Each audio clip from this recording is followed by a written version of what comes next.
तो HDFC bank, ICICI bank और SBI cards ने अपने क्रेडिट कार्ड होल्डर्स को एक अच्छी खासी दिवाली मनाने का मौका दे दिया है भाई। उनकी दिवालियां निकालने के लिए उन्होंने नए रूल्स निकाल दिए हैं और ये क्या नए रूल्स हैं आपके लिए जानना बहुत ज़्यादा ज़रूरी है, खासकर अगर आपके पास इन तीनों बैंक में से किसी एक का भी क्रेडिट कार्ड है। शुरुआत करते हैं HDFC बैंक के इन्फीनिया क्रेडिट कार्ड से। इस कार्ड में एलिजिबल होने के लिए अगर आप एक सैलरीड इंडिविजुअल हैं तो पहले आपकी जो सैलरी होनी चाहिए थी पर मंथ 3.5 लाख रुपए के तकरीबन होनी चाहिए थी। और अगर हम बात करें ITR की, यानी कि अगर आप एक बिजनेस ओनर हैं और आपको ITR जब सबमिट करते थे तो आपको आइडियली अराउंड 36 to 40 लाख का ITR सबमिट करना पड़ता था।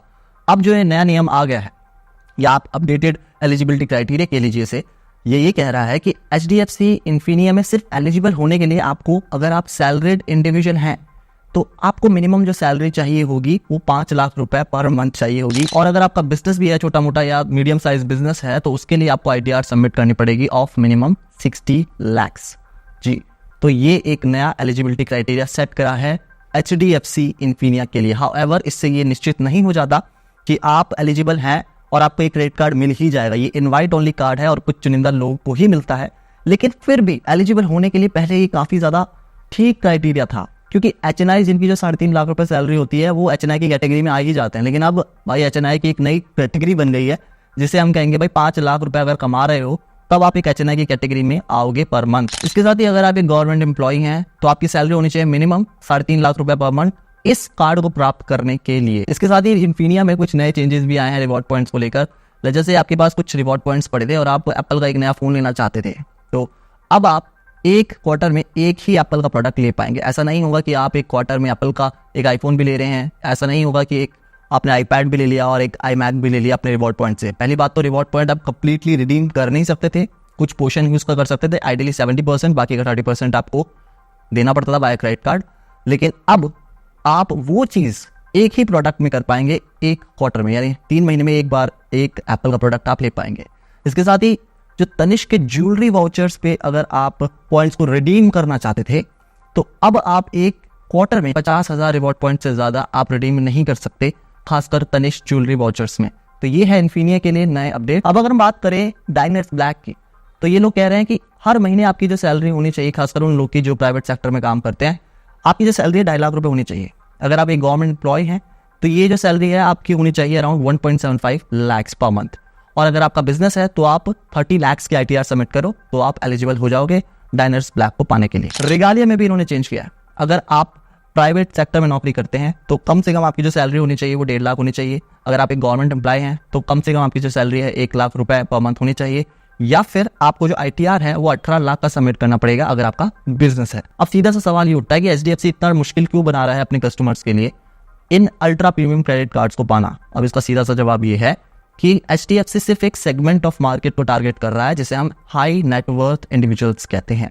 वो ये श्रेणी होती है जिसे हम क्रीम ऑफ द मार्केट कहते हैं, जिनकी जो कैपेसिटी पावर है, जिसे हम कहते हैं ना परचेजिंग पावर या स्पेंडिंग पावर ज्यादा होती है। तो HDFC सिर्फ इन्हीं लोग को चाहता है कि ये क्रेडिट कार्ड्स ऑफर हों, क्योंकि RBI ने ये इशू उठाया है कि हमारे देश में 2.7 लाख करोड़ रुपीस का डिफॉल्ट हो रहा है क्रेडिट कार्ड पर, यानी लोग अपना बिल टाइम से भर नहीं रहे हैं और ये सालाना 1.8% के हिसाब से ग्रोथ कर रहा है ये डिफॉल्ट रेट। इसी वजह से ये जो बैंक्स हैं अपने क्रेडिट कार्ड, खासकर जो प्रीमियम सेगमेंट के क्रेडिट कार्ड होते हैं ना, उसमें टाइटनिंग कर रहे हैं एलिजिबिलिटी क्राइटेरिया के लिए, ताकि जल्दी से कोई HNI इनके ऐसे क्रेडिट कार्ड पर जिसकी जो लिमिट है वो भी ज्यादा है उस पर कोई डिफॉल्ट ना कर दे। समझ आई बात। दूसरा चेंज SBI कार्ड्स में आपको देखने को मिलेगा और ये लगभग SBI के सभी अनसिक्योर्ड कार्ड पर देखने को मिल जाएगा। ये है कि SBI इंटरेस्ट रेट्स को बढ़ा रहा है अपने क्रेडिट कार्ड के ऊपर। पहले ये जो इंटरेस्ट रेट हुआ करता था 3.50% का हुआ करता था, अब ये जो इंटरेस्ट रेट है 3.75% का होगा, यानी कि सालाना ये बैठेगा अराउंड 45% का।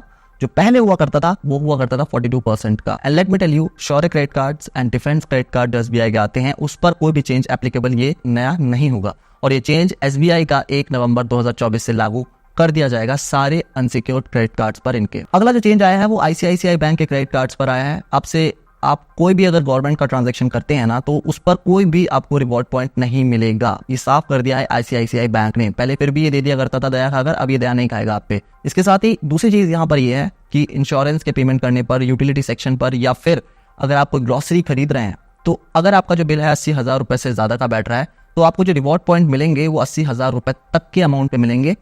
और अगर आपका जो अमाउंट है इससे ज़्यादा का हो जाता है, जैसे आपने 85,000 रुपये का टोटल आपका इन तीनों कैटेगरीज का बिल आया है, तो 80,000 रुपये तक आपको तो रिवॉर्ड पॉइंट मिलेंगे। एक्स्ट्रा जो 5,000 रुपये आपने जो खर्चे हैं उस 5,000 का आपको कोई रिवॉर्ड पॉइंट नहीं मिलेगा। तो कैपिंग लगा दी है यहाँ पर इन तीनों कैटेगरीज की कंबाइन करके 80,000 रुपये।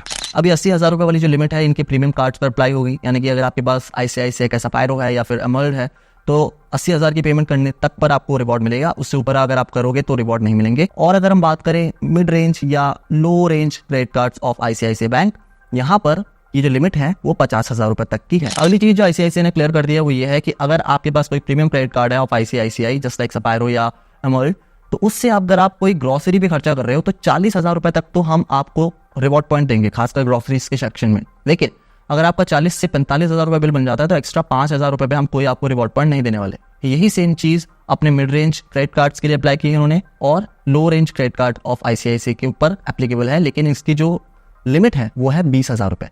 वो ये है कि भाई आप एक महीने में ग्रोसरी सेक्शन में अगर आप 20,000 रुपये तक खर्च कर रहे हो तो उस पर तो हम आपको रिवॉर्ड पॉइंट देंगे, लेकिन अगर आप उससे ज्यादा खर्चा कर रहे हो उस पर हम आपको रिवॉर्ड पॉइंट नहीं देंगे। अगली चीज जो ICICI बैंक ने क्लियर कर दी है वो ये है कि अगर आपको अपना वे ऑफ कराना है, कोई फी वे ऑफ करानी है, तो गवर्नमेंट ट्रांजेक्शन, रेंट का पेमेंट या फिर इंश्योरेंस का प्रीमियम, ये तीनों ही पेमेंट्स काउंट नहीं होंगे towards waiver of your annual fee. यानी कि फॉर एग्जांपल आप अपने जो एनुअल फीस है वो वेव ऑफ कराना चाहते थे, उसके लिए थ्रेशोल्ड था कि आपको 3 लाख रुपए खर्चा करना है।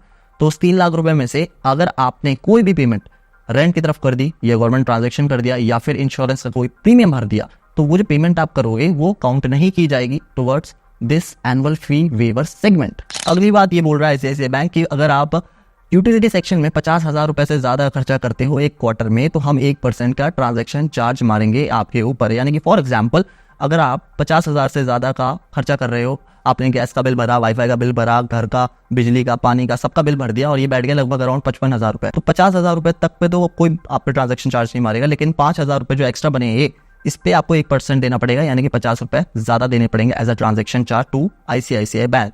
अगली चीज कह रहा है ICICI बैंक कि अगर आपका जो टोटल बिल है एक क्वार्टर में फ्यूल का खासकर 1 लाख रुपए से ज्यादा का हो जाता है तो उस पर भी मैं 1% का ट्रांजैक्शन चार्ज मारूंगा अपने कस्टमर्स पर। तो जैसे आपका जो बिल है 1,20,000 का हो जाता है एक क्वार्टर में, तो 1 लाख पर तो कोई ट्रांजैक्शन चार्ज नहीं काटेगा, लेकिन जो एक्स्ट्रा 20,000 रुपए हो रहे हैं तो उस पर आपको 200 रुपए देने पड़ेंगे 1% के हिसाब से टुवर्ड्स ICICI बैंक। इस चीज का खास ध्यान रखिएगा। इसके साथ ही ICICI बैंक ये कह रहा है कि अगर आप कोई भी थर्ड पार्टी एग्रीगेटर का इस्तेमाल करते हैं एजुकेशन से रिलेटेड कोई भी खर्चा करने के लिए, जैसे कि आप फोन पे का इस्तेमाल कर लिया आपने, या पेटीएम का इस्तेमाल कर लिया, या रेजर पे का इस्तेमाल कर लिया, या गूगल पे का इस्तेमाल कर लिया आपने अपने बच्चे की 50,000 की जो फीस है स्कूल की वो भरने के लिए, तो यहाँ पर भी 1% का आपको ट्रांजैक्शन चार्ज देना पड़ेगा ICICI बैंक को। अगली चीज जो बहुत ज्यादा पिस्ड ऑफ करेगी आपको वो ये है कि ड्रीम फोक्स की तरफ से जो पहले आपको स्पा सर्विसेज देखने को मिलती थी लॉन्जेस में, वो बिल्कुल ही डिसकंटिन्यू कर दिया ICICI ने। जी, ड्रीम फोक्स का ये स्पा सर्विसेज का जो सेक्शन हुआ करता था वो बिल्कुल डिसकंटिन्यू कर दिया है। इसके साथ ही डोमेस्टिक एयरपोर्ट लॉन्जेस को एक्सेस करने का जो नंबर ऑफ टाइम्स आपको दिए करते थे वो भी कम कर दिए गए। और प्रीमियम क्रेडिट कार्ड्स अब आपको 4 बार ये मौका मिलेगा डोमेस्टिक एयरपोर्ट लॉन्जेस को एक्सेस करने का, लेकिन for mid range to low range ICICI credit card के लिए ये जो नंबर ऑफ टाइम्स हो जाएगा वो 2 से 3 बार ही आप एक क्वार्टर में एक्सेस कर सकते हो डोमेस्टिक एयरपोर्ट लॉन्जेस को। अब मुद्दे की बात ये उठती है कि बैंक ऐसा कर क्यों रहे हैं। इसका जवाब ये है कि हमारे देश में बहुत सारे लोग ऐसे हैं जो अनएजुकेटेड श्रेणी से हैं और तब भी उन्हें क्रेडिट कार्ड मिल जाता है। इसका मतलब ये नहीं है कि वो कम पढ़े लिखे हैं, वो बस फाइनेंशियल जो लिटरेसी है वो थोड़ी कम है कि क्रेडिट कार्ड कैसे काम करता है, इसका पैसा कब देना होता है, कैसे देना होता है और कैसे कैसे इसको इंटरेस्ट लगता है। अब क्योंकि उन्हें पता नहीं है इस वजह से वो डिफॉल्ट कर देते हैं और इसी वजह से हमारे देश का जो डिफॉल्ट रेट है वो काफ़ी ज़्यादा है। इसी वजह से RBI ने बैंक को भी हिदायतें दी हैं कि उन्हीं लोग को क्रेडिट कार्ड आप डिस्पर्स करो जो लोग आपको लगता है आपका जो लोन का पैसा है, उधारी का जो पैसा है वापस कर पाएंगे। इसी वजह से ये नए नए नियम आते रहते हैं समय समय पर, यही रीज़न है और कुछ नहीं है। इसके अलावा भी इन बैंक्स को भी भाई देखो कमाना है और कमाएंगे कहाँ से, आप लोगों से ही कमाएंगे। तो इसी तरह से ये लोग थोड़ा टाइट कर करके आप लोग का खून चूसते रहते हैं और फिर एंड में ये लोग कमाते हैं। तो क्या आप अभी अपने क्रेडिट कार्ड को कंटिन्यू करेंगे यूज़ करना? अगर हाँ तो किस तरह से करेंगे? क्योंकि काफ़ी सारी ऐसी श्रेणियाँ आ गई हैं जहाँ पर खर्चा करने से आपको ज़्यादा रिवॉर्ड पॉइंट नहीं मिलेंगे क्योंकि कैप आ गई है ऑलरेडी। सो वो तरीका मुझे बताइएगा ताकि और लोग की भी मदद हो सके। मैं मिलता हूँ आपको अगली वीडियो में, तब तक के लिए जय हिंद दोस्तों।